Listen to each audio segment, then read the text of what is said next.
disent appartenir à Jésus, disent de marcher pour Jésus, disent qu'ils sont chrétiens. Prenons cette affirmation basique. Moi, je suis de famille chrétienne, je suis un chrétien, je vais à l'église. Je parle de ceux qui y vont constamment, comme de ceux qui y vont, par exemple, une fois par an, lors des fêtes de Nouvel An. Il y a des gens comme ça qui y vont seulement une fois. Beaucoup de personnes sont aptes et sont zélées à dire « moi, je suis chrétien ». Quelle est-elle la vérité? Mais la vérité, c'est Jésus. Parce que Jésus est la parole faite chair. La vérité, c'est Jésus-Christ. Parce que, en simplifié, Jésus est le chemin, la vérité et la vie. C'est le chemin sur lequel nous devons marcher. Il est la vérité ultime du monde et pour la suite, il est la vie éternelle.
Shalom, shalom, peuple de Dieu, soyez tous bénis, que le Saint-Esprit soit avec nous et avec vous également. Et j'ose espérer que votre semaine se soit bien passée, et cela dans le nom puissant de Jésus-Christ de Nazareth. Je me présente, je suis le pasteur Alain Joël Rimbendambia, pasteur principal de la mission évangélique des éclaireurs pour Christ. Et je ne suis pas seul, bien entendu. Le Seigneur m'a donné cette tâche accompagnée de mon aide semblable qui est nul d'autre que le pasteur Elsa Rimbendambia, avec qui nous accomplissons l'œuvre de Dieu, et cela de manière continue. Vraiment que le Seigneur vous bénisse. Je vous souhaite d'ores et déjà la bienvenue pour ceux qui viennent à peine de rentrer dans ce live, et que le Seigneur vous bénisse. N'oublions pas de saluer nos amis et nos frères qui vont nous suivre sur non seulement TikTok, sur également YouTube, notre chaîne qu'on appelle adaptée à l'édification du peuple de Dieu, qui est la chaîne MEEC TV éclairée. Je répète, MEEC TV éclairée, et cela dans le nom puissant de Jésus-Christ de Nazareth. Alors, bien entendu, bien-aimés, nous allons commencer sans plus tarder. Il est plus qu'important que nous puissions prendre le temps de rendre gloire à Dieu, d'élever son saint nom, de magnifier son nom et de lui dire merci pour tout ce qu'il a accompli durant toute cette semaine magnifique et pour ce qu'il fera pour les semaines à venir. Que le Seigneur vous bénisse tous et toutes.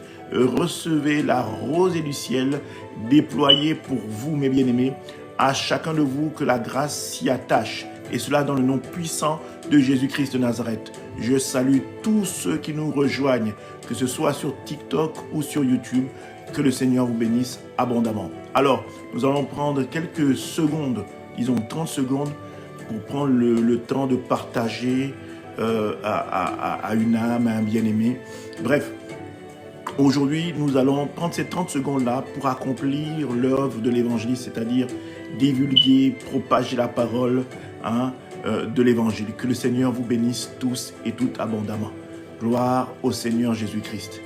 Une fois ces 30 secondes prises, nous allons prendre la position qui nous sied et nous allons demander, nous allons remercier notre Dieu.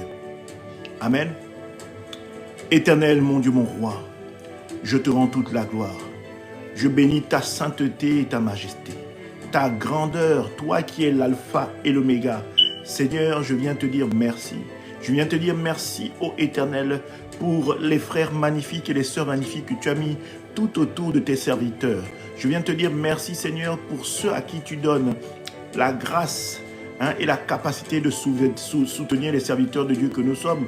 Je bénis également ceux qui nous accompagnent tous les jours, qui nous suivent continuellement. Que le Seigneur vous bénisse abondamment. J'ai également une pensée pour ceux qui sont sur des lits d'hôpitaux, qui ne savent plus à quel sens se vouer, mais qui sont toujours attachés au Seigneur, et cela de manière téméraire.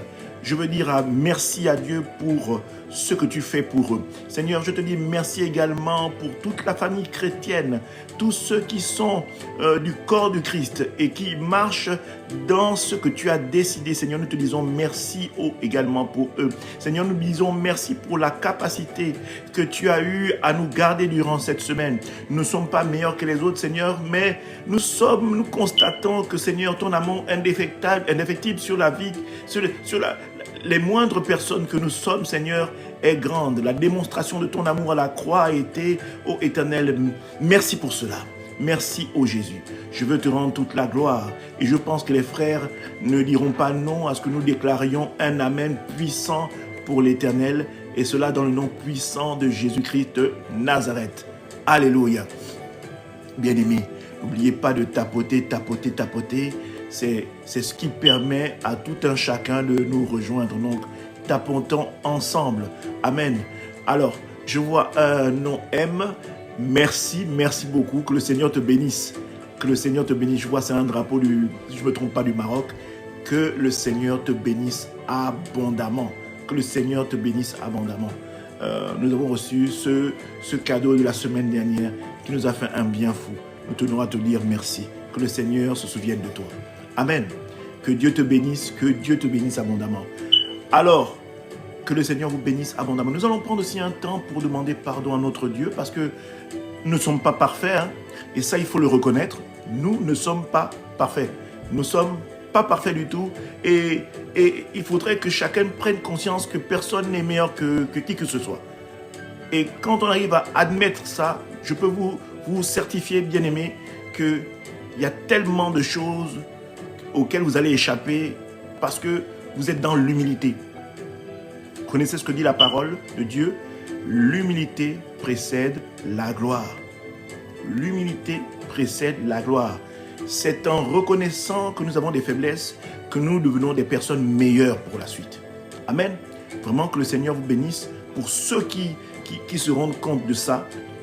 Et pour ceux qui n'ont pas encore la capacité de se rendre compte qu'ils ont besoin de mettre de l'eau dans leur vin, que le Seigneur se révèle davantage à vous. Amen. Qu'il vous montre qui il est réellement. Alors, que le Seigneur vous bénisse. On va demander pardon à notre Dieu et nous allons poursuivre. Seigneur, nous te demandons pardon. Nous te demandons pardon pour nos écartades. Nos méfaits que nous avons eu à accomplir cette semaine et dans lesquels, Seigneur, nous savons que nous n'avons pas réjoui ton cœur. Nous en avons plutôt attristé.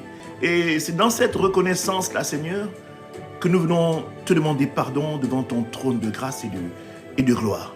Seigneur, donne-nous la capacité de devenir des personnes meilleures chaque jour.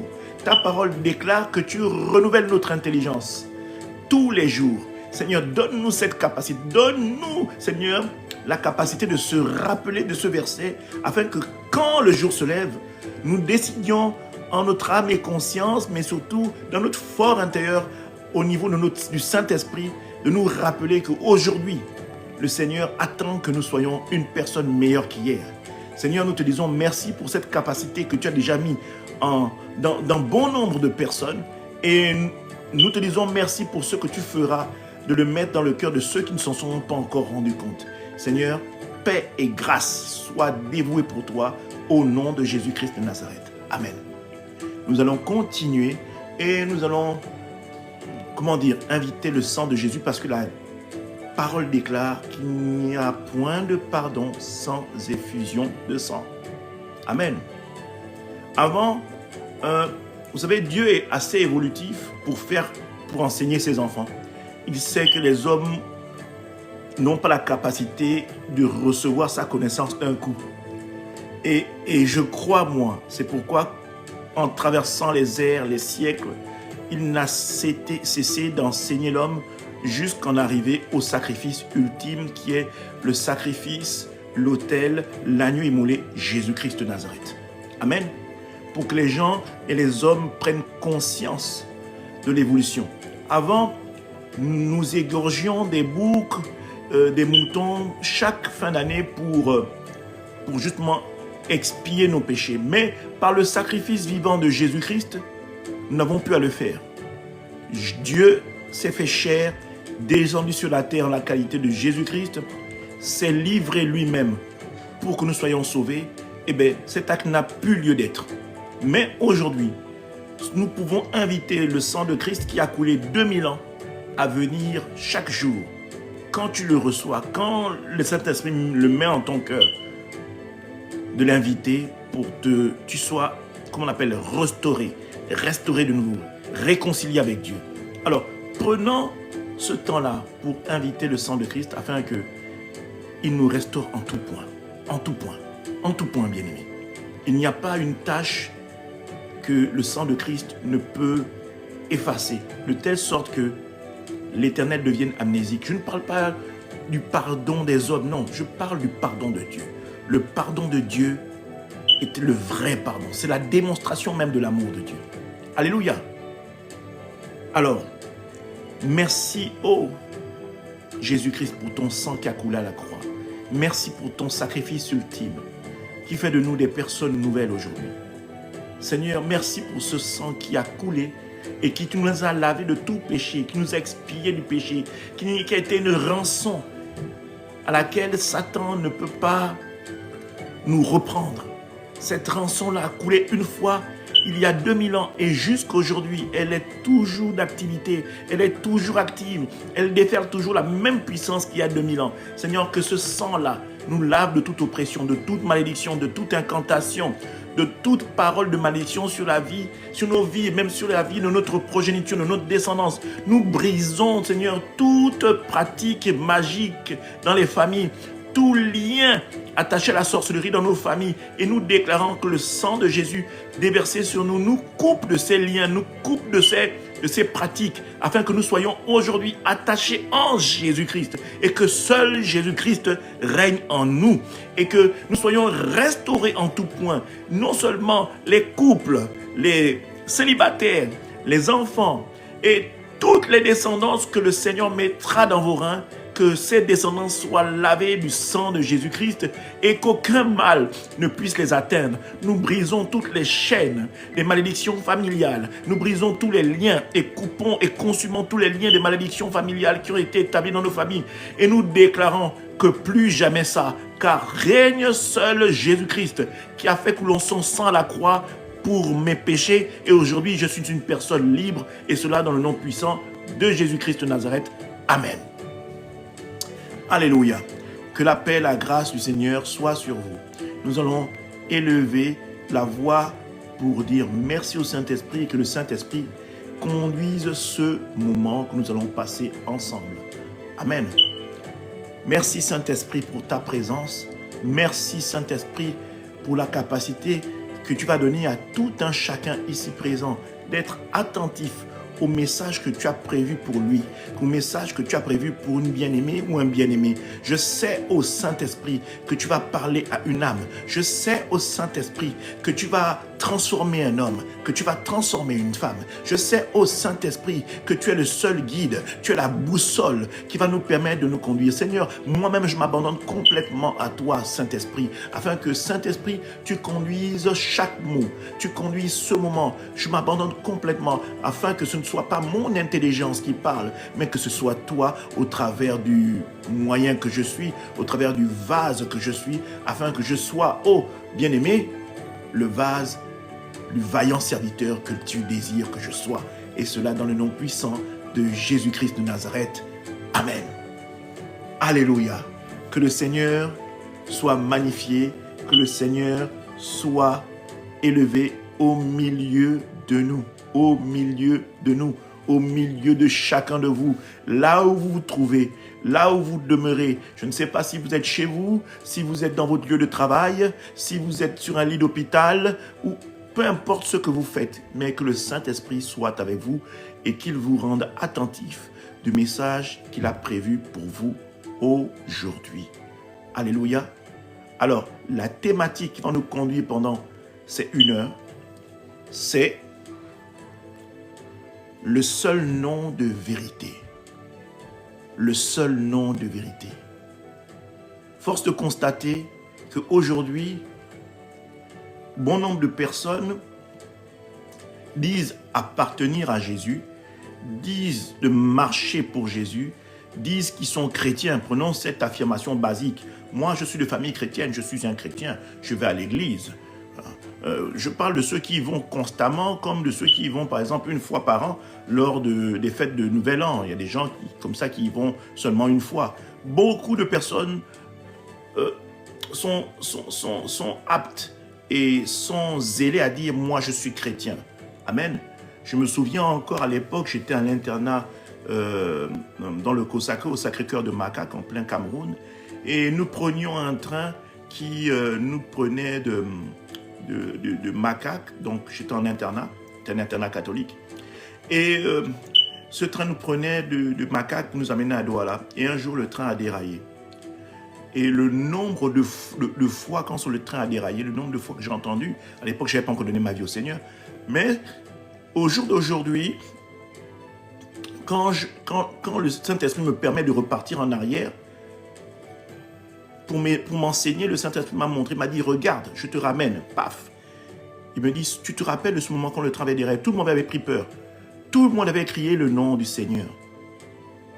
Mais bien aimé, combien de personnes qui avaient crié, invoqué mon nom à ce moment-là, combien de personnes n'étaient pas réellement avec moi? Si la fin devait être ce moment-là, tu serais étonné de voir même peut-être que toi, à ce moment, comme tu n'avais pas donné ta vie au Seigneur, tu aurais été envoyé pour la perdition, pour l'éternité. Donc, il y a de nombreuses personnes qui disent être des chrétiens, mais dans le fond, on n'en voit ni les actes, ni la dévotion, ni la couleur, ni la pratique dans leur quotidien. Bien-aimés, c'est une énième fois que le Seigneur met en mon cœur ce genre de message pour, qu'on appelle, titiller le cœur de chacun de nous, afin que nous prenions conscience que c'est très facile de se perdre. C'est très très facile de se perdre. Beaucoup de personnes vont à l'église tous les jours même et font toujours le mal quotidiennement. Beaucoup de personnes disent être issus de familles chrétiennes, mais sont les premiers à marcher de manière mauvaise tous les jours. Je voudrais leur dire que ce ne sont pas les actes qui sauvent. C'est-à-dire qu'au jour d'aujourd'hui, tu pourrais être quelqu'un qui prend son argent, qui le donne aux pauvres, qui fait l'aumône, voilà, qui voit quelqu'un qui donne de l'argent. Mais ces actes-là ne te sauveront pas. Ce qui sauve et celui qui sauve, c'est Jésus. C'est marcher selon les commandements de Dieu, marcher selon les enseignements de Dieu. À l'époque, il y avait près d'une centaine de règles dans la loi. Aujourd'hui, Jésus est descendu sur terre et il a montré comment il fallait marcher. Donc, Jésus est venu simplifier la marche. Il n'est pas venu la transformer. Il n'est pas venu la changer. Il n'est pas venu l'enlever. Non, mais il est venu mettre en pratique la loi. Il est venu mettre en pratique la loi et la parole. Vous montrer comment il fallait marcher. Et c'est pourquoi Jésus-Christ est le seul nom de vérité. Le seul nom de vérité. Alors là, c'était pour mettre les pieds dans le plat, pour vous montrer un peu dans quoi nous allons partir. De quoi va être injonché cet enseignement. Et pour mettre tout de suite les pieds dans le plat, nous allons aller dans Jean chapitre 8 à son verset 32. Jean chapitre 8 à son verset 32. Vous connaîtrez la vérité et la vérité vous affranchira. Vous connaîtrez la vérité et la vérité vous affranchira. Mais beaucoup de personnes me diront, ah pasteur, mais quelle est la vérité? Quelle est-elle la vérité? Mais la vérité, c'est Jésus. Parce que Jésus est la parole faite chair. la vérité, c'est Jésus-Christ. Parce que, en simplifié, Jésus est le chemin, la vérité et la vie. C'est le chemin sur lequel nous devons marcher. Il est la vérité ultime du monde et pour la suite, il est la vie éternelle. Donc, tu ne peux pas dire que tu auras accès au salut sans passer par Jésus. Tu ne peux pas dire que tu vas toucher le cœur du Père sans passer par Jésus. La Bible déclare qu'il est le seul qui siège à la droite du Père. La droite, c'est la main puissante du Père.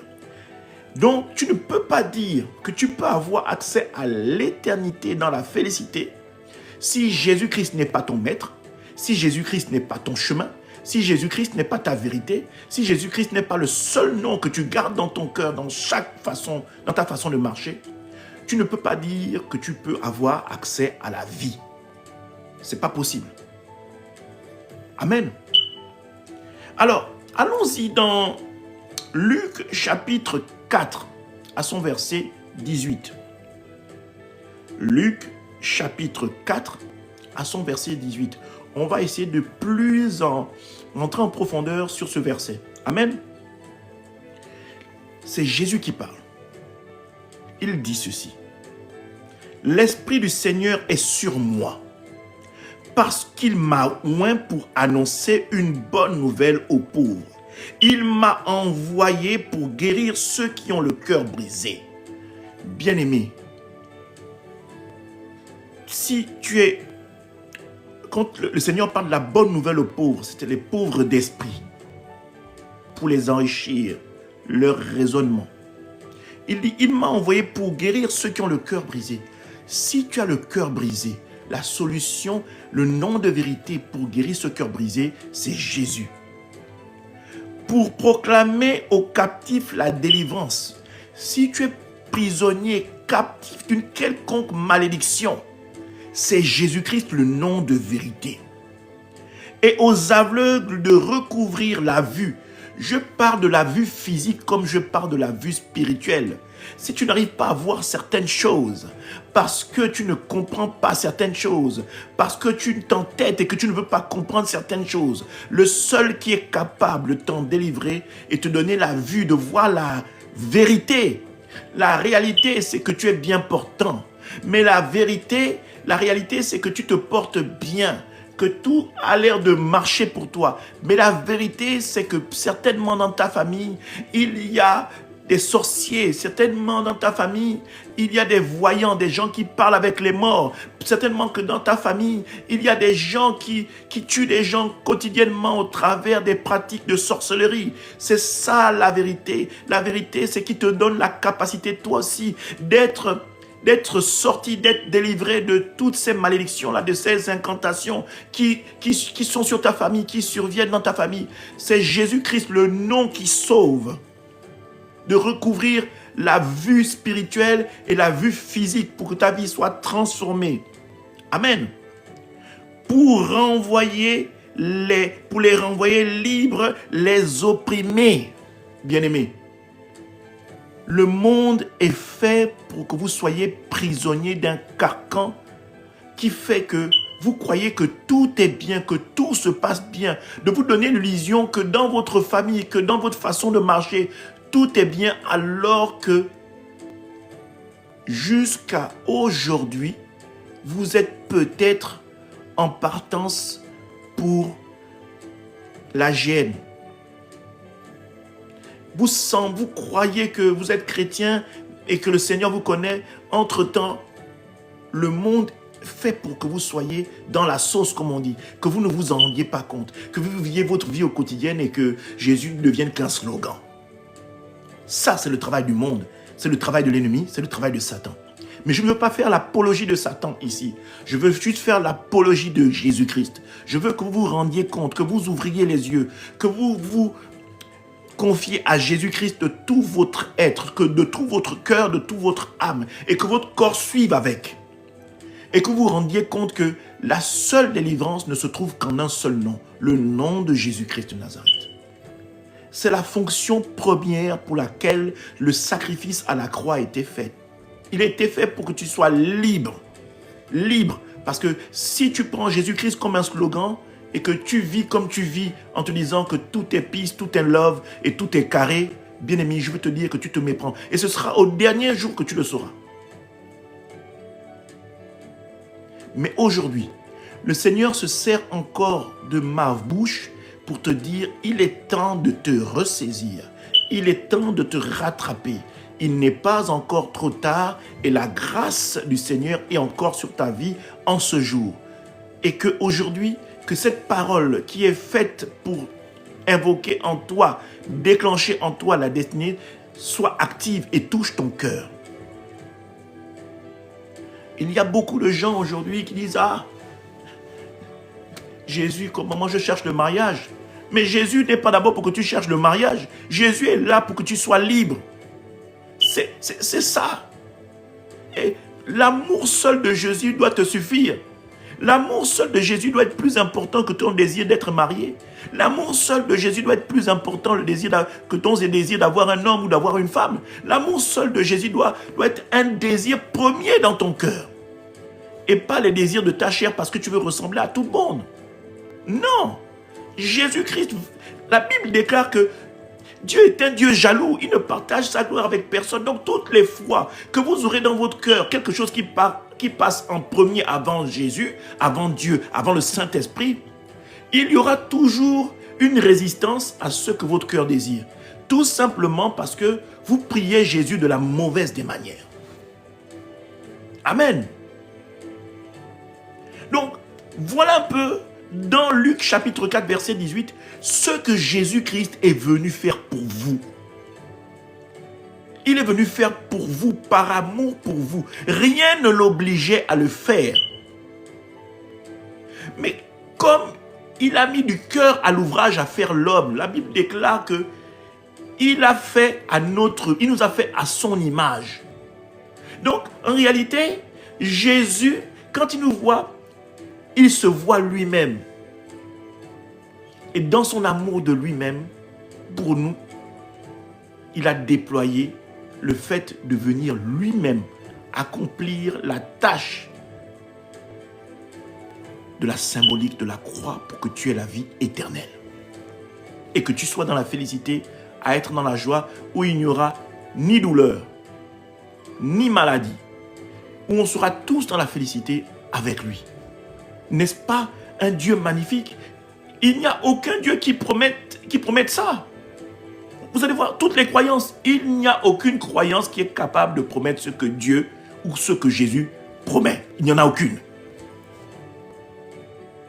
Amen. Il n'y en a aucune. Si vous prenez, que ce soit la Bible ou pour nos frères musulmans, allez-y voir ce que l'on dit de Jésus dans le Coran, on l'appelle Issa. Allez-y voir ce que l'on dit de Issa dans le Coran. Il n'y a aucun prophète qui soit semblable à Issa. Parce que dans le Coran, on le nomme comme étant un prophète. Je vous invite à aller lire ce que l'on dit sur Issa dans le Coran. C'est magnifique. Il a une place particulière. Et dans le Coran, on dit même à nos frères musulmans que pour savoir qui il est, il faut aller voir dans le livre qu'est la Bible. Vous voyez? Il n'y a pas un prophète comme ça dont on parle dans le Coran, qu'on demande d'aller voir, qu'on parle dans le Coran et on invite les musulmans à aller voir dans la Bible. Il n'y en a aucun. Jésus est spécial. Il y a tous les niveaux. Il y a juste quelques incompréhensions, mais je crois que si un frère musulman veut savoir qui est réellement Jésus, il va voir que Jésus, il trouvera Jésus une spécialité. Et qui sait, peut-être que son cœur parlera pour venir retrouver Jésus-Christ dans la Bible.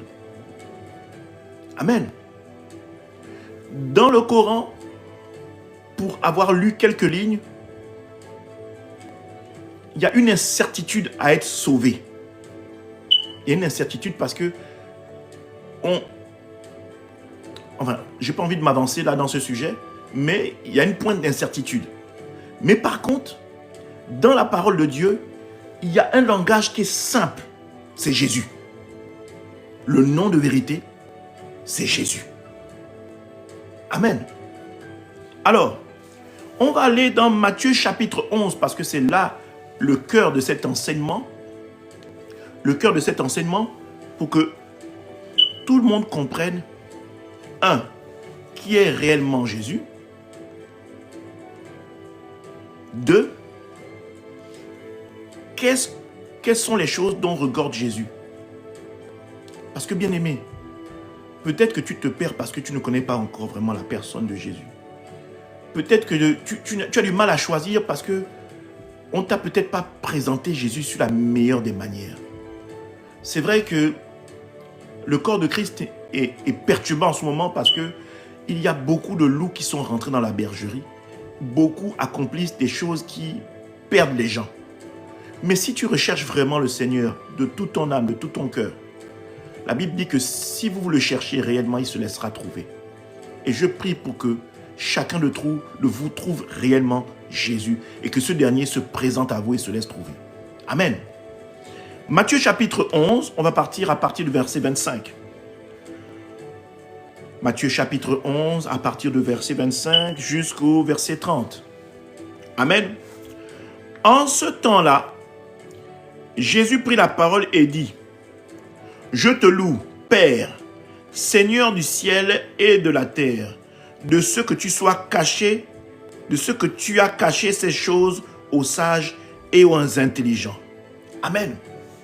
Donc c'est Jésus qui bénit le nom du Père, de ce que la révélation de qui il est soit cachée, n'est-ce pas, aux intelligents et aux sages. Dieu, je veux dire que c'est fait exprès, c'est pour qu'il n'y ait pas d'imposteurs qui rentrent et qui disent que je connais le Seigneur.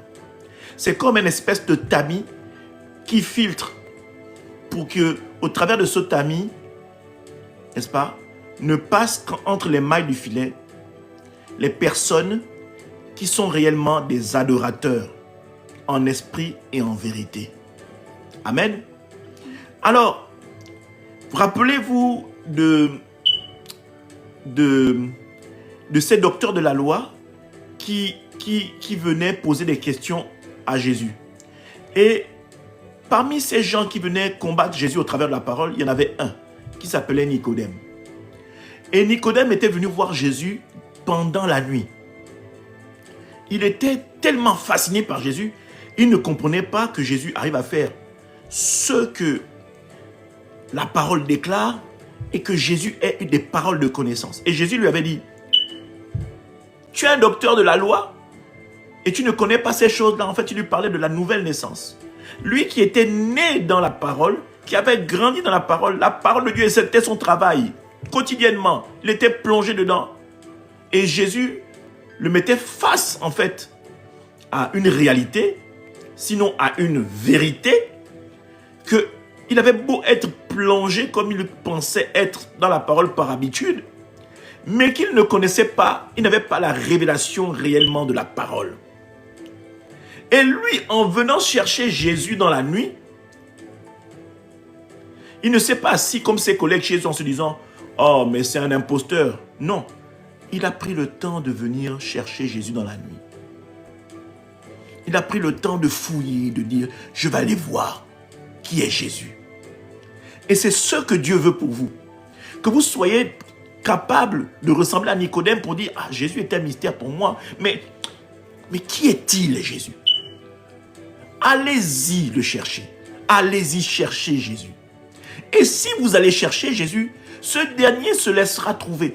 Jésus est un Dieu particulier parce que la Bible déclare que il est celui qui cogne à la porte de ton cœur parce qu'il veut souper avec toi. C'est fou quand même d'avoir un Dieu qui même limite un peu à nous poursuivre parce qu'il veut notre bonheur.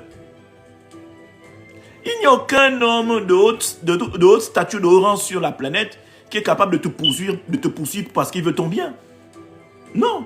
À la limite, c'est toi qui demande qu'on appelle ça. Tu demandes avoir un entretien avec lui. Et tu peux passer parfois des mois, des années sans le voir. Mais Jésus est particulier. Il est le Seigneur des seigneurs, le roi des rois. Il n'y a aucun Dieu qui soit semblable à lui. Il est celui qui cogne à la porte de ton cœur. Toc, toc, toc. Oui, c'est moi Jésus. Je viens encore une énième fois me présenter à toi. Veux-tu être mon ami? Veux-tu marcher avec moi? Parce que j'ai tellement hâte de te connaître. Je veux te montrer tellement de choses. Je veux te montrer la vérité. La réalité que tu vis actuellement, ce n'est pas la vérité. Je veux te montrer qui tu es. Je veux te montrer ce que j'ai mis en toi. Je veux te montrer, je veux te permettre de monter. Tout ce que je veux te montrer, c'est pour que toi et moi, nous vivions dans la félicité ensemble. Je veux te retrouver dans l'éternité. C'est spécial quand même. C'est spécial quand même. Qu'un Dieu soit en train de te poursuivre comme ça nuit et jour. La Bible déclare qu'il est celui qui ne sommeille ni ne dort, juste pour ton bonheur. Il est celui qui donne à ses enfants pendant qu'ils dorment, pendant leur sommeil. Et que tu te réveilles le matin, waouh, le Seigneur a déjà préparé une multitude de cadeaux et de choses magnifiques pour toi pour la journée. C'est spécial. Alors, si vous n'arrivez pas à prendre conscience de qui vous êtes réellement, c'est bien dommage. C'est bien dommage. Parce que, bien aimé, si vous regardez bien la Bible actuellement, vous allez vous rendre compte que tout ce qui est dans la Bible est en train de se passer actuellement. On est chaque jour en train de se rapprocher de la fin. À quel moment vous allez vous réveiller pour comprendre que les choses sont en train de se faire? Ce serait dommage de rater l'éternité parce que, pour la plupart, beaucoup ont la Bible. C'est un livre sur leur chevet. Ils ne lisent même pas. C'est un livre sur leur chevet. C'est quand il y a des moments difficiles, on prend la Bible, on met sur son cœur. Oh, Seigneur! Non. Arrêtons d'être des comiques, des acteurs et des scénaristes. Le Seigneur te veut. Et ce jour-là, quand le jugement arrivera, tu ne pourras pas dire, Seigneur, je suis d'une famille chrétienne. Non, il va te dire, il ne t'a jamais connu. Tu n'as été qu'un collègue de chevet parce que tu leur as posé la parole, lui, Jésus, sur ton chevet de lit. Et tu n'auras rien fait. Et c'est bien dommage. Au jour d'aujourd'hui, bien-aimé, le réveil doit être dans ton cœur, bien-aimé. Le réveil. Le réveil. Il faut que tu te réveilles. Tu es dans un sommeil. Et ce sommeil-là, en fait, tu penses que tu es vivant. C'est un sommeil de mort. On vit dans un monde où les gens se lèvent le matin, ils sont comme des automates. Ils vont vaquer à leurs occupations. Boulot, métro, dodo. Boulot, métro, dodo. Mais la réalité, c'est comme une marche de zombies. Tout le monde est mécanique. Le monde vous met dans un carcan. Vous devez fonctionner tous de la même manière. Réveillons-nous. Réveillons-nous. Réveillons-nous. Ce que nous vivons n'est pas la réalité. Elle n'est pas la vérité. La vérité, c'est ce que Jésus veut pour toi. Il dit dans sa parole qu'il a fait des projets de paix. Il faut chercher à rentrer dans le projet de paix. Qu'est-ce que tu fais quotidiennement à rester dans le projet de malheur? La semaine dernière, on a parlé de ce que Dieu a mis comme don sur ta vie. Tu as un don. On a parlé de l'allégorie des talents. La monnaie, c'est le talent. Oui, c'est une valeur. En fait, le Seigneur se sert de ça pour te dire, tu as une valeur.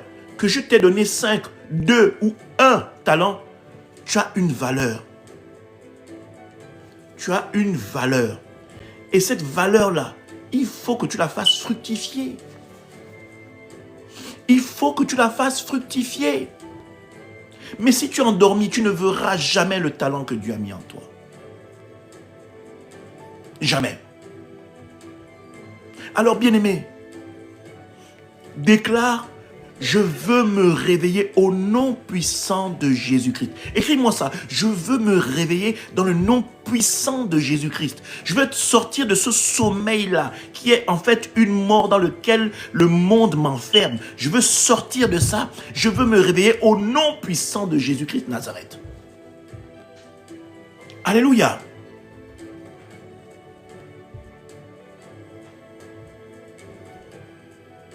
On va reprendre le verset.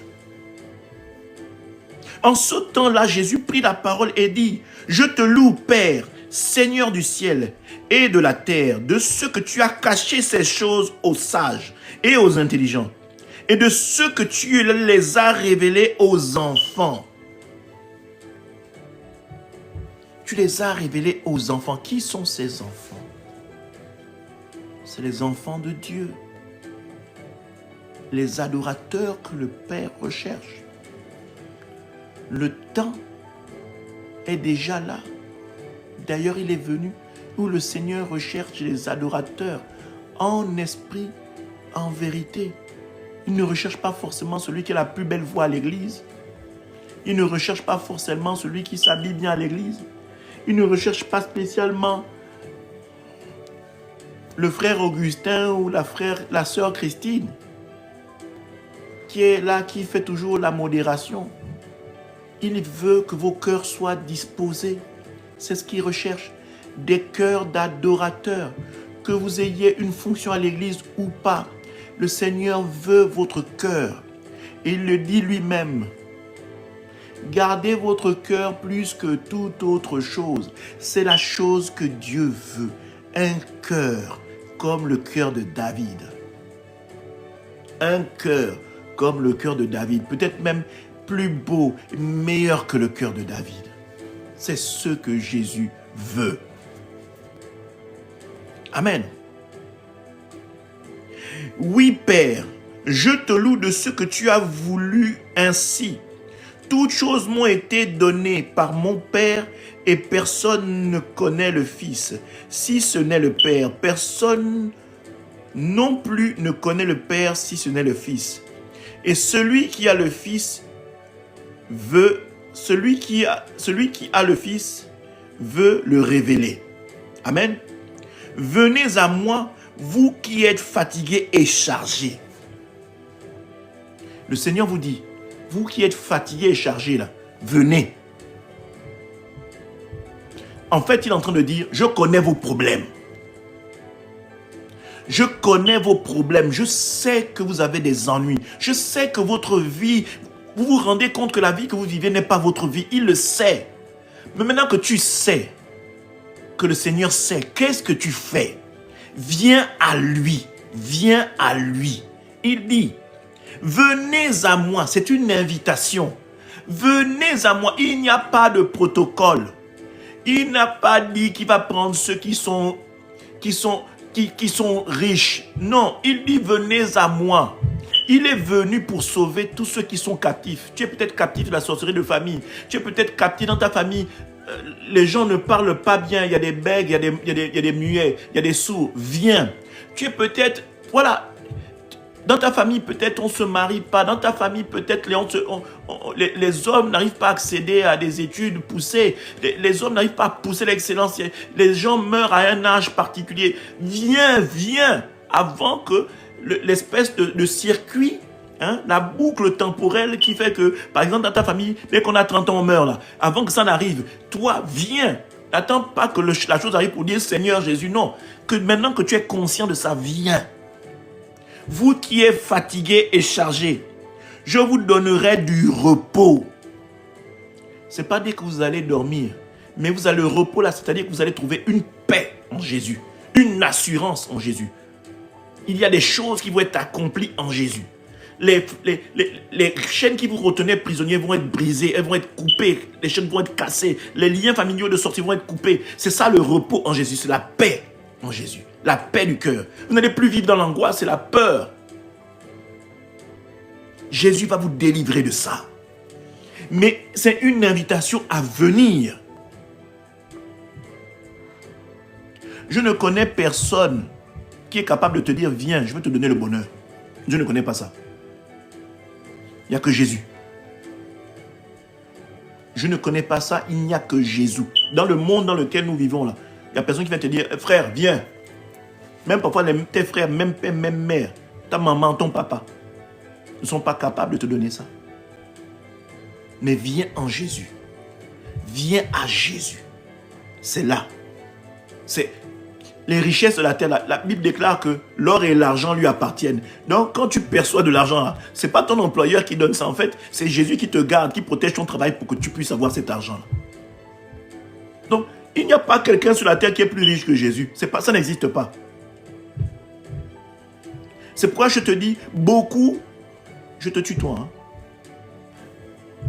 Beaucoup pensent que c'est leur capacité qui fait en sorte qu'ils sont là où ils sont. Non. Même les chefs d'État dictateurs, c'est Dieu qui permet. Parce que justement, dans leur mission, dans leur prérogative, Jésus attend qu'ils manifestent Jésus au quotidien, même pour leur peuple.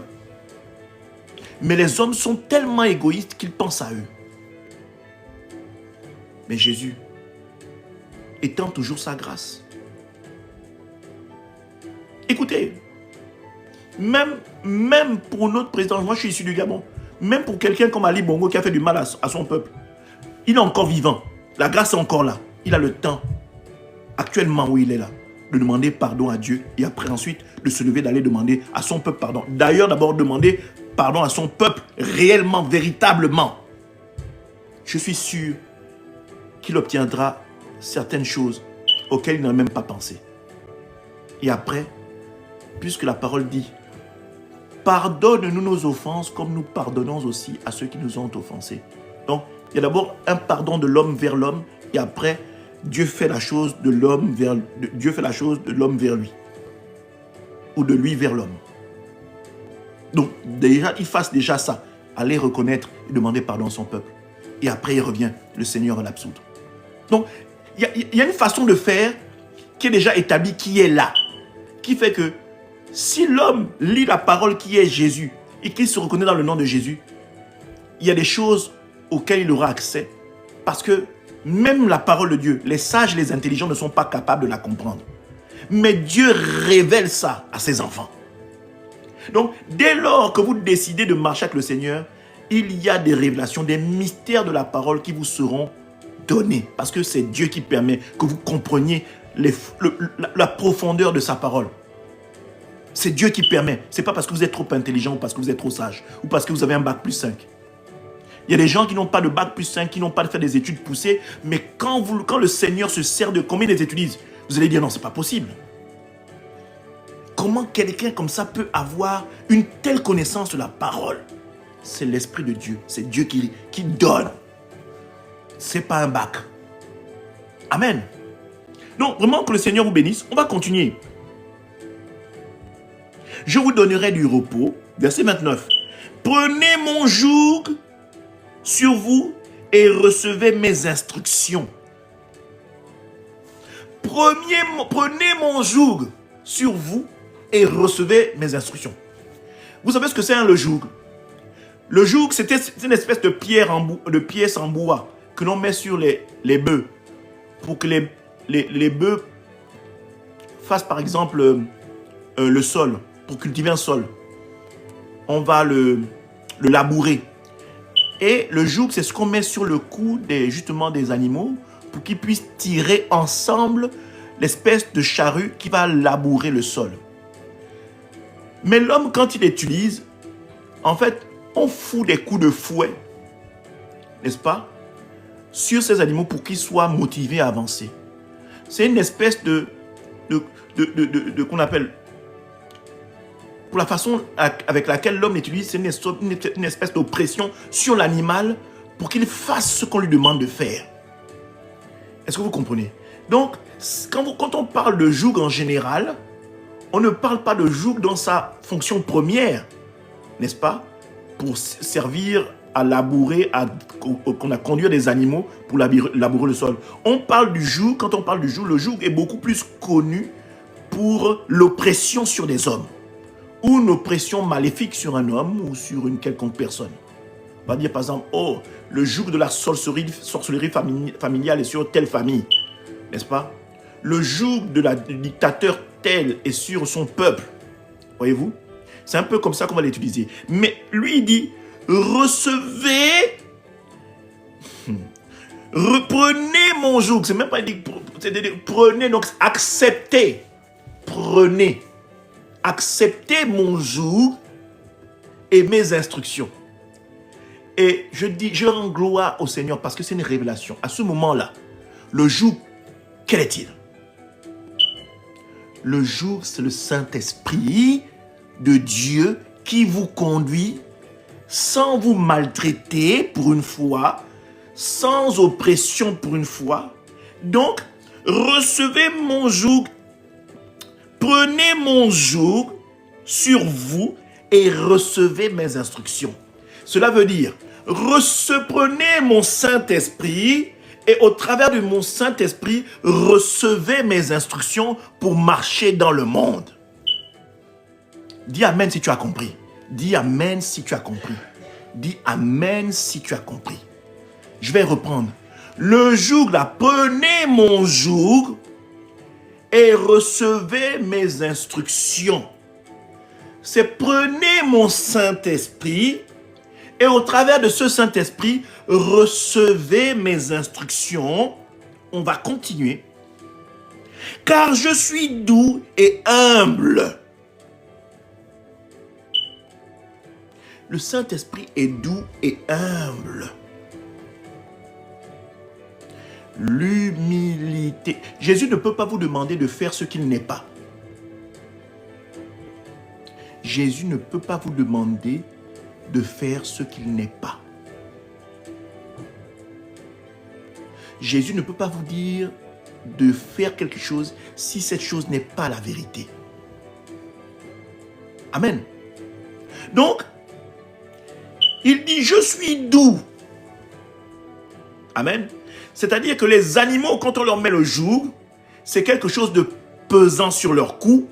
Et ça se passe à coups de fouet pour leur permettre d'avancer. Mais Jésus te dit, son joug est doux et il est humble. Donc, c'est un joug agréable. Amen. C'est un joug agréable. Et humble, pourquoi? Parce que toi-même, tu peux être en discussion avec le Saint-Esprit. C'est-à-dire que le Saint-Esprit ne t'impose pas les instructions. Le Saint-Esprit va te dire, bien-aimé, prends ce chemin.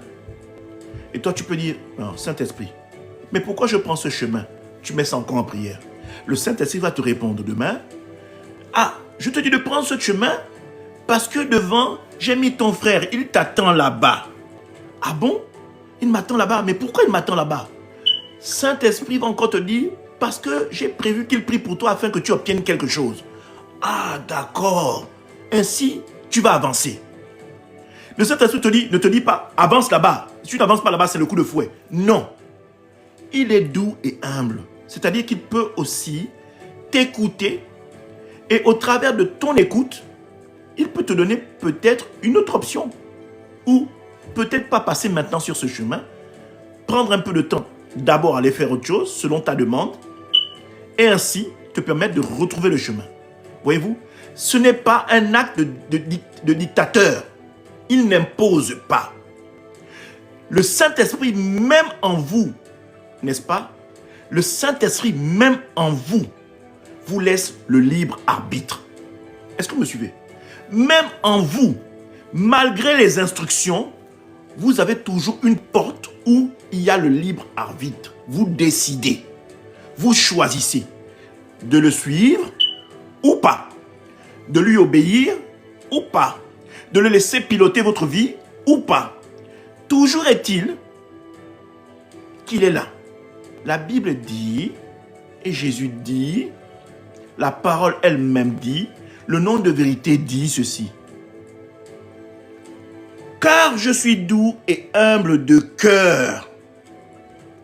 Car je suis doux et humble de cœur.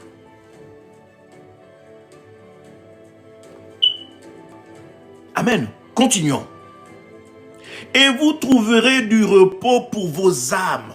Et vous trouverez du repos pour vos âmes. Je répète, et vous trouvez du repos pour vos âmes. C'est-à-dire que si tu marches selon les voies du joug qui est doux et humble et agréable, tu trouveras du repos pour ton âme. Un repos pour ton âme. Pas la souffrance dans le feu ardent pour l'éternité, mais le repos éternel pour ton âme, dans la félicité avec lui. C'est une promesse. C'est une promesse. Si tu suis les instructions et que tu marches selon les instructions, lui qui est doux et humble de cœur te promet le repos pour ton âme. Waouh! Waouh! Verset 30. Car mon joug est doux et mon fardeau est léger. Amen. Car mon joug est doux et mon fardeau est léger. Bien-aimé, comprends ce qu'il faut comprendre. Le joug, quand c'est un animal, il tire une charrue, c'est quelque chose de lourd, c'est pesant.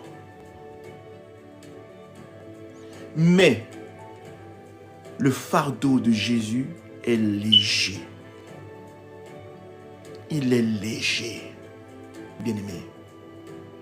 En fait, le nom de vérité qu'est Jésus-Christ est un fardeau, certes, parce que tu auras à franchir des combats, accomplir des choses. Tu vas te battre durant ce moment, mais c'est un fardeau léger, car il y a une promesse magnifique qui est prévue au bout. Et j'aime bien ce que l'apôtre Paul avait dit. J'ai combattu le bon combat de la foi. Amen. Il a atteint la fin de la course. Ça veut dire que durant son temps sur terre, il s'est battu pour conserver la foi en Jésus-Christ. Il s'est battu pour s'attacher à la vérité. Il s'est battu pour s'attacher au seul nom de vérité. Il a eu la moitié de sa vie où il a combattu cette vérité et la deuxième partie de sa vie où il s'est rendu compte que Jésus-Christ était le chemin, la vérité et la vie. Et il s'est attelé à marcher considérablement pendant tous les jours que Dieu lui a permis par la suite à demeurer toujours attaché à Christ. Alors, bien-aimé, je ne sais pas ce que tu traverses en ce moment. Je ne sais pas quels sont tes combats. Je ne peux pas te dire mieux que Jésus qui tu es. Mais je peux te dire une chose. Et je peux te certifier quelque chose. C'est que Jésus-Christ est le seul nom de vérité par lequel tu peux être sauvé. Est le seul nom de vérité et par ma voix, il veut parler encore à la personne qui lui est chère que tu es. Il vient encore au travers de ma voix cogner à la porte de ton cœur pour te dire, bien-aimé, réveille-toi. Je profite de la voix de mon serviteur pour te parler encore aujourd'hui. Il est temps que tu te réveilles et que tu viennes, que vous veniez à lui. Il est impatient de vous donner, que vous preniez son joug qui est léger, qui est doux et humble de cœur, afin que tu prennes du repos, que tu obtiennes le repos, que tu aies la paix du cœur dans le monde, que tu obtiennes ce qu'il a prévu pour toi dans ce monde et que tu obtiennes également la vie dans la félicité et dans l'éternité avec lui. Bien-aimé, voici cette parole que le Seigneur a mis en ce jour pour toi, mon frère, pour toi, ma sœur. Je ne suis qu'une voix encore aujourd'hui autorisée pour te parler. Je ne suis pas meilleur que toi. Avant même de venir te prêcher ce message, cette parole que je prêche aujourd'hui m'est d'abord adressée à moi. Je me rends compte de qui est Jésus, encore mieux qu'hier. Et je veux partager cette joie-là avec toi pour te dire, il t'attend. Ouvre la porte de ton cœur. Ouvre la porte de ton cœur.